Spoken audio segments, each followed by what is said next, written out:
Hello friends, welcome to Bhumika Kitchen. ನಾನು ನಿಮ್ಮ ಭೂಮಿಕಾ ಸುದರ್ಶನ್. ಎಲ್ಲರೂ ಹೇಗಿದ್ದೀರಾ? ಎಲ್ಲರೂ ಚೆನ್ನಾಗಿದ್ದೀರಾ ಅಂತ ಭಾವಿಸ್ತಾ ಇವತ್ತು ಒಂದು ಸಿಂಪಲ್ ಆಗಿರೋಂಥ ಸೀಸನ್ಗೆ ತಕ್ಕಾಗಿರೋಂಥ ಒಂದು ಸಾಂಬಾರನ್ನ ನಾನು ನಿಮಗೆ ತೋರಿಸ್ತಾ ಇದ್ದೀನಿ. ಹಲಸಿನ ಬೀಜದ ಸಾಂಬಾರು ಮಾಡೋದು ಹೇಗೆ ಅಂತ ತೋರಿಸ್ತಾ ಇದ್ದೀನಿ. ಕಳೆದ ವಿಡಿಯೋಗಳಲ್ಲಿ ಎಷ್ಟೊಂದು ವೆರೈಟಿ ಹಲಸಿನ ಬೀಜ ಉಪಯೋಗಿಸಿ ನಾನು ರೆಸಿಪಿಗಳನ್ನ ತೋರಿಸಿದ್ದೆ. ಇವತ್ತು ತುಂಬ ಸಿಂಪಲ್ ಆಗಿ ಬೇಳೆ ಜೊತೆ ಈ ಹಲಸಿನ ಬೀಜ ಹಾಕ್ತಾ ಇದ್ದೀನಿ. ಎಷ್ಟು ರುಚಿಯಾಗಿರುತ್ತೆ ಗೊತ್ತಾ? ಬನ್ನಿ ಈ ಸಿಂಪಲ್ ಆಗಿರೋಂಥ ಸಾಂಬಾರು ಮಾಡೋದು ಹೇಗೆ ಅಂತ ತೋರಿಸ್ತೀನಿ. ಕುಕ್ಕರ್ ಒಳಗಡೆ 1/4 ಕಪ್ಪು ತೊಗರಿ ಬೇಳೆ ಹಾಕೊಂಡಿದ್ದೀನಿ. ಅದನ್ನು ಚೆನ್ನಾಗಿ ತೊಳೆದು 1 ಕಪ್ಪಷ್ಟು ನೀರು ಹಾಕ್ಕೊಂಡು ಬೇಯೋದಕ್ಕೆ ಇಟ್ಟಿದ್ದೀನಿ. ಸ್ಟವ್ ಆನ್ ಮಾಡಿಕೊಂಡು ಇದಕ್ಕೆ ಒಂದು ದಪ್ಪ ಸೈಜ್ ಈರುಳ್ಳಿನ ಈ ಥರ ಉದ್ದುದ್ದಕ್ಕೆ ಕಟ್ ಮಾಡ್ಕೊಂಡಿದ್ದೀನಿ. 1 ಟೊಮೆಟೊ, ಹುಳಿ ಟೊಮೆಟೊನಾದರೂ ಹಾಕೊಳ್ಳಿ, ಇಲ್ಲಾಂದರೆ ಜಾಮ್ ಟೊಮೆಟೊ ಆದರೂ ಉಪಯೋಗಿಸ್ಕೊಳ್ಳಿ. ಹಲಸಿನ ಬೀಜ ಮೇಯ್ನ್, ಈ ಹಲಸಿನ ಬೀಜದ ಸಾರು ಮಾಡ್ತಾ ಇರೋದ್ರಿಂದ ಒಂದು 15 ಹಲಸಿನ ಬೀಜಗಳನ್ನ ಸಿಪ್ಪೆ ತೆಗೆದ್ಬಿಟ್ಟು ಹಾಕೊಳ್ತಾ ಇದ್ದೀನಿ. ಸಿಪ್ಪೆ ತೆಗೆಯೋದು ತುಂಬಾ ಸುಲಭ. ಹಲಸಿನ ಬೀಜನ ಬಿಸಿಲಲ್ಲಾದರೂ ಒಣಗಿಸ್ಬಿಟ್ಟು ಕಲ್ಲಲ್ಲಿ ಹಾಕಿ ಜಜ್ಜಿದ್ರೆ ಕ್ಲೀನಾಗಿ ಸಿಪ್ಪೆ ಓಪನ್ ಆಗುತ್ತೆ. ಇಲ್ಲ ಅಂತ ಅಂದರೆ ಅರ್ಜೆಂಟು ನೀವು ಹಲಸಿನ ಹಣ್ಣು ಇವತ್ತು ಕುಯ್ದಿರ್ತೀರಾ, ಇನ್ನು ನಾಳೆಗೆ ಅಥವಾ ಇವತ್ತೇ ಸಾರು ಮಾಡಬೇಕು ಹಲಸಿನ ಬೀಜದ್ದು ಅಂತ ಅಂದರೆ ಬಾಣಲಿಲಿ ಒಂದು ಸ್ವಲ್ಪ ಫ್ರೈ ಮಾಡಿಬಿಟ್ರೆ ಸಾಕು, ಸಿಪ್ಪೆ ಓಪನ್ ಹೋಗ್ಬಿಡುತ್ತೆ.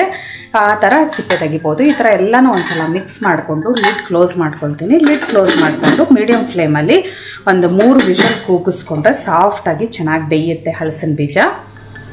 ಪ್ರೆಷರ್ ಬಿಟ್ಟಿದೆ.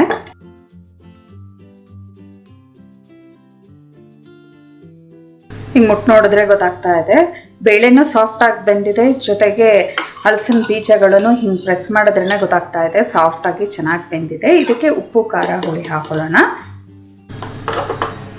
ಸ್ಟವ್ ಆನ್ ಮಾಡಿಕೊಂಡು 1 tablespoon sambar powder, 1 teaspoon ಧನಿಯಾ ಪುಡಿ, ರುಚಿಗೆ ತಕ್ಕಷ್ಟು ಉಪ್ಪು, ಗಟ್ಟಿ ಹುಣಸೆಹಣ್ಣಿನ ಪೇಸ್ಟು 1 ಟೀ ಸ್ಪೂನ್ ಎಲ್ಲ ಒಂದ್ಸಲ ಮಿಕ್ಸ್ ಮಾಡಿಕೊಂಡು ಇದಕ್ಕೆ ಇನ್ನೊಂದು ಸ್ವಲ್ಪ ನೀರು ಹಾಕೊಳ್ತೀನಿ. ಸಾರಿನ ಹದದಲ್ಲಿ ನೀರು ಹಾಕ್ಕೊಂಡು ಮಿಕ್ಸ್ ಮಾಡ್ಕೊಳ್ಳೋಣ.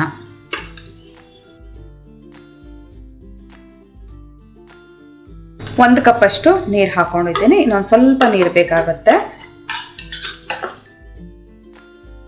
ಇನ್ನೊಂದು 3/4 ಕಪ್ಪಷ್ಟು ನೀರು ಹಾಕೊಂಡಿದ್ದೀನಿ. ನೀವೇನಾದರೂ ತೆಳು ತಿನ್ನೋದಾದರೆ ನಿಮ್ಮ ಸಾರಿನ ಹದಕ್ಕೆ ಇದನ್ನು ತೆಳು ಮಾಡ್ಕೊಳ್ಳಿ. ನೋಡಿ, ಇಷ್ಟು ತೆಳುವಾಗಿ ಮಾಡಿಕೊಂಡ್ರೆ ಇದು ಕುದೀತಾ ಈ ಹಲಸಿನ ಬೀಜದ್ದು ಅದರಿಂದನೂ ತಿಕ್ನೆಸ್ ಬರುತ್ತೆ, ಜೊತೆಗೆ ಬೇಳೆನೂ ಕೂಡ ಚೆನ್ನಾಗಿ ತಿಕ್ನೆಸ್ ಬರುತ್ತೆ. ಇವಾಗ ಕೊನೆಯಲ್ಲಿ ಹಸಿ ತೆಂಗಿನ ತುರಿ 1 ಟೇಬಲ್ ಸ್ಪೂನ್. ಬರೀ ತೆಂಗಿನ ತುರಿನ ನೀವು ಬೇಕಾದರೆ ರುಬ್ಬಿಟ್ಟು ಕೂಡ ಹಾಕೋಬೋದು. ಇಲ್ಲ ಅಂತ ಅಂದರೆ ಹೀಗೆ ಮೇಲ್ಗಡೆ ತೆಂಗಿನ ತುರಿನ ಉದುರಿಸ್ಕೊಂಡು ಒಂದು 5 ರಿಂದ 6 ನಿಮಿಷ ಇದನ್ನು ಚೆನ್ನಾಗಿ ಕುದಿಸ್ಕೋಬೇಕು. ಉಪ್ಪು ಹುಳಿ ಖಾರ ಎಲ್ಲ ಆ ಬೀಜದೊಳಗಡೆ ಸೇರ್ಕೋಬೇಕು. ಆವಾಗಲೇ ತುಂಬ ರುಚಿಯಾಗಿರೋದು. ಬೇಳೆ ಸಾರು ಜೊತೆ ಅಂದರೆ ಬರೀ ಬೇಳೆ ಹಾಕ್ಬಿಟ್ಟು ಈ ಹಲಸಿನ ಬೀಜದ ಸಾರನ್ನ ಒಂದ್ಸಲ ನೀವು ಮಾಡಿ ಎಷ್ಟು ರುಚಿಯಾಗಿರುತ್ತೆ ಅಂತ. ನಾವು ಯಾವಾಗಲೂ ಕಾಳು ಜೊತೆ ಹಾಕಿ ತರಕಾರಿ ಹಾಕಿ ಮಾಡ್ತೀವಿ. ಅದರ ಬದಲು ಬರೀ ಬೇಳೆ ಜೊತೆ ಈ ಹಲಸಿನ ಬೀಜ ಹಾಕಿ ಮಾಡಿದ್ರಂತೂ ಆ ಹಲಸಿನ ಬೀಜದ್ದೇ ಟೇಸ್ಟ್ ತುಂಬ ಚೆನ್ನಾಗಿರುತ್ತೆ, ಸ್ವೀಟಾಗೂ ಇರುತ್ತೆ. ಜೊತೆಗೆ ಆ ಬೇಳೆ ಎಲ್ಲ ಹಾಕಿ ಉಪ್ಪು ಹುಳಿ ಖಾರ ಹಾಕಿರೋದ್ರಿಂದ ತುಂಬಾ ರುಚಿಯಾಗಿರುತ್ತೆ. ಇವಾಗ ಚೆನ್ನಾಗಿ ಕುದೀಲಿ. ಕುದ ನಂತರ ಒಗ್ಗರಣೆ ಹಾಕೊಳ್ಳೋಣ. 5 ರಿಂದ 6 ನಿಮಿಷ ಈ ಸಾರನ್ನ ಚೆನ್ನಾಗಿ ಕುದಿಸ್ಕೊಂಡಿದ್ದೀನಿ. ಇವಾಗ ಇದಕ್ಕೆ ಒಗ್ಗರಣೆ ಹಾಕ್ಕೊಳ್ತೀನಿ. ಸ್ಟವ್ ಆನ್ ಮಾಡಿಕೊಂಡು ಒಂದು ಚಿಕ್ಕ ಬಾಣಲಿ ಒಳಗಡೆ 1 ಟೇಬಲ್ ಸ್ಪೂನ್ ಎಣ್ಣೆ ಹಾಕಿದ್ದೀನಿ. ಎಣ್ಣೆ ಒಂಚೂರು ಕಾಯ್ತಿದ್ದ ಹಾಗೆ ಸಾಸಿವೆ 1/2 ಟೀ ಸ್ಪೂನ್. ಸಾಸಿವೆ ಸಿಡಿಯೋದಕ್ಕೆ ಶುರು ಆಗಲಿ. ಸಾಸಿವೆ ಸಿಡಿದ ನಂತರ ಜಜ್ಜಿಟ್ಕೊಂಡಿರೋವಂಥ ಬೆಳ್ಳುಳ್ಳಿ ಹಾಕೊಳ್ಳೋಣ. 5 ಹೆಸರು ಬೆಳ್ಳುಳ್ಳಿ, ಜೊತೆಯಲ್ಲೇ ಒಂದು ಸ್ವಲ್ಪ ಇಂಗು. ಬೆಳ್ಳುಳ್ಳಿ ಚೆನ್ನಾಗಿ ಫ್ರೈ ಆಗಲಿ, ಆವಾಗ ಸಾರಿನ ಘಮ ತುಂಬ ಚೆನ್ನಾಗಿರುತ್ತೆ. ಬೆಳ್ಳುಳ್ಳಿ ಒಳ್ಳೆ ಘಮ ಬರ್ತಾ ಇದೆ ಫ್ರೈ ಆಗಿರೋದು. ಇವಾಗ ಸ್ವಲ್ಪ ಕರಿಬೇವಿನ ಸೊಪ್ಪು ಹಾಕ್ಬಿಟ್ಟು ಸ್ಟವ್ ಆಫ್ ಮಾಡ್ತಾ ಇದ್ದೀನಿ. ಚೆನ್ನಾಗಿ ಒಂದ್ಸಲ ಮಿಕ್ಸ್ ಮಾಡಿಕೊಂಡ್ರೆ ಸಾಕು, ಅದ್ರ ಒಳ್ಳೆ ಘಮ ಬಿಡುತ್ತೆ. ಈ ಒಗ್ಗರಣೆ ತಗ್ಸಿ ಇವಾಗ ಸಾರು ಒಳಗಡೆ ಹಾಕೊಳ್ತೀನಿ.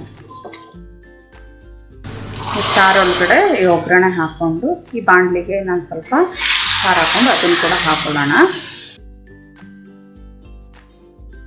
ಒಗ್ಗರಣೆ ಒಂದು ಕುದಿದ್ರೆ ಸಾಕು. ಸ್ಟವ್ ಆಫ್ ಮಾಡ್ತಾ ಇದ್ದೀನಿ. ಇವಾಗ ಹಲಸಿನ ಬೀಜದ ಸಾರು ಸರ್ವ್ ಮಾಡೋದಕ್ಕೆ ರೆಡಿ ಇದೆ ನೋಡಿ. ಬಿಸಿ ಬಿಸಿ ಅನ್ನದ ಜೊತೆನಾದರೂ ನೀವು ಸರ್ವ್ ಮಾಡ್ಬೋದು, ಅಥವಾ ಮುದ್ದೆ ಜೊತೆ ಅಂತೂ ತುಂಬಾ ಚೆನ್ನಾಗಿರುತ್ತೆ. ನೀವು ಕೂಡ ಈ ಸಿಂಪಲ್ ಆಗಿರೋವಂಥ ಬೇಳೆ ಹಲಸಿನ ಬೀಜದ ಸಾರನ್ನ ಒಂದ್ಸಲ ಮಾಡಿ ಹೇಗಿದೆ ಅಂತ ಕಮೆಂಟ್ ಬಾಕ್ಸಲ್ಲಿ ತಿಳಿಸಿ. ಇವತ್ತಿನ ಈ ವಿಡಿಯೋ ಇಷ್ಟ ಆದರೆ ಲೈಕ್ ಮಾಡಿ, ಶೇರ್ ಮಾಡಿ. ಯಾರೆಲ್ಲ ಇನ್ನೂ ಭೂಮಿಕಾ ಕಿಚನ್ಗೆ ಸಬ್ಸ್ಕ್ರೈಬ್ ಆಗಿಲ್ಲ ಆದಷ್ಟು ಬೇಗ ಸಬ್ಸ್ಕ್ರೈಬ್ ಆಗಿ. Thanks for watching.